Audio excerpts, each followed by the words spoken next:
रहा था, भजन की महिमा सुना रहा था। भजन करने से सब सुख प्राप्त होते हैं, सब आनंद प्राप्त होते हैं।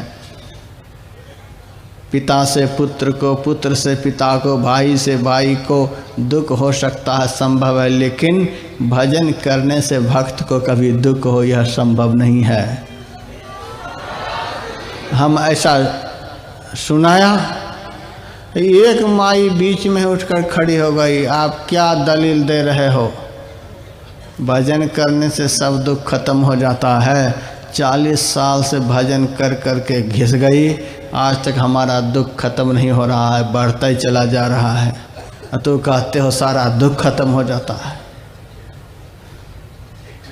हम तो इतना भजन कर रही हैं कि तू भी नहीं उतना करता होगा।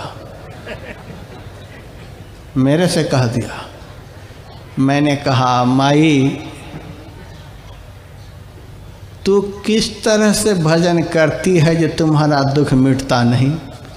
सारे शास्त्र, सारे संत, सारे ऋषि मुनि महात्मा कहते हैं भजन करने से सब दुख मिट जाता है। सिमरो सिमर सिमर सुख पावो, स्मरण करते ही सुख प्राप्त होता है। दुनिया का काम तो बहुत दिनों तक करेंगे तब कहीं थोड़ा बहुत सुख मिलेगा, लेकिन भजन ही एक ऐसा कर्म है कि भजन आरंभ करो, दुख मिटता जाएगा, सुख मिलता जाएगा।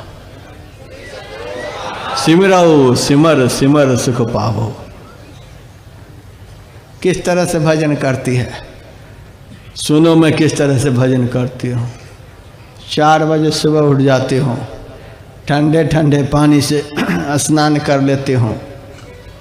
इतनी बड़ी फूल की साजी को फूलों से, बिल्व पत्रों से, तुलसी दलों से, दूबों से, पूजन सामग्रियों से सजा लेती हूँ और साजी को लेकर के घर से बाहर निकलती हूँ। पूरे अलीगढ़ में जितने मंदिर हैं, जितने पत्थर हैं, जितने पेड़ हैं, जहाँ कहीं भी पूजा का कार्य होता है, सब जगह थोड़ा बहुत इधर उधर पूजा पाठ करते हुए 4 बजे शाम में आकर के चाय पीती हूँ। करते हो इतना भजन? मैंने कहा माई 40 साल से भजन करते करते तो घिस गई, फिर भी तुम्हारा दुख मिटा नहीं। तुम्हारे भजन को सुनकर तो अब हमारे मन में हो रहा है यदि इसी तरह से तुम्हारा भजन चलता रहा तो 2-3 साल के बाद गठिया बात भी पकड़ेगा। 60 साल की उम्र में ठंडे ठंडे पानी से 4 बजे सुबह नहा करके पूरे अलीगढ़ घूम रही हो तो गठिया बात भी पकड़ने वाला है। इस भजन से दुख नहीं मिटता। संत पलटू साहब कहते हैं लाखों मोनी फिरे लाखों बाघंबरी, अर्ध मुखियो नखी लाखों लोह लंगरी, लाखों जल में तिरे लाखों भभूत को छानते। अरे हाँ पलटू जामे राजी राम को नहीं जानते। जिस भजन से सारे दुख मिटते हैं वह भजन करने के लिए तो कोई बिरले ही जानते हैं। ईश भजन सारथी सुजाना, ईश्वर का भजन करने के लिए कोई ईश्वर को प्राप्त किए हुए संत सदगुरु ही बतला सकते हैं। जिस तरह से भजन करने से सारे दुख मिट जाते हैं, उस दुख निवारक भजन करने का ज्ञान कोई संत ही बतला सकते हैं, संसारी नहीं बतला सकते। ईश्वर का भजन ही सुजान सारथी है।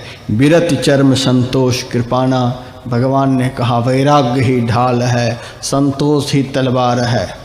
ढाल के द्वारा दुश्मनों के अस्त्र शस्त्रों को निवारण किया जाता है, दुश्मनों के अस्त्र शस्त्र के प्रहारों से अपने को बचाया जाता है। कल से आप सुन रहे हैं आपके शत्रु कौन है। काम क्रोध आदि दुर्विकार ही आपके सच्चे में शत्रु हैं।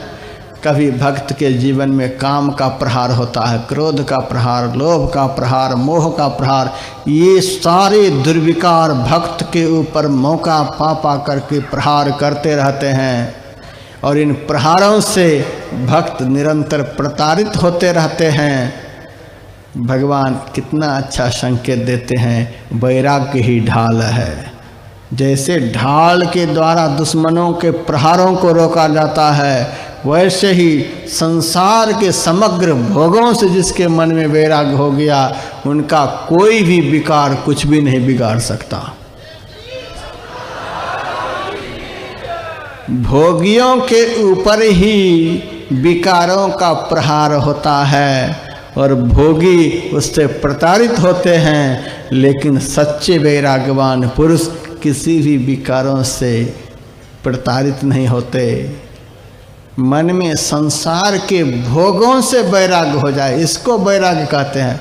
घर छोड़कर बाहर निकल गए, उसको वैराग्य नहीं कहते हैं। पलटू साहब ने तो कहा, यार फकीर तू पड़ा है किस ख्याल में, 5-25 संग 30 नारी, 30 के कारणे भीख है मांगता, एक ने क्या तक सिर पारी।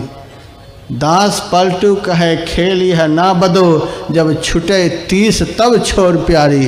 5 तत्व और 25 प्रकृति से बना हुआ यह शरीर रूपी नारी है। इस नारी से जिस दिन मन में आसक्ति खत्म हो जाएगी, देह भाव देहाध्यास जिस दिन समाप्त हो जाएगा, उस दिन 1000 पत्नी के साथ में रहते हुए भी तुम सच्चा वैराग्यवान कहलाओगे।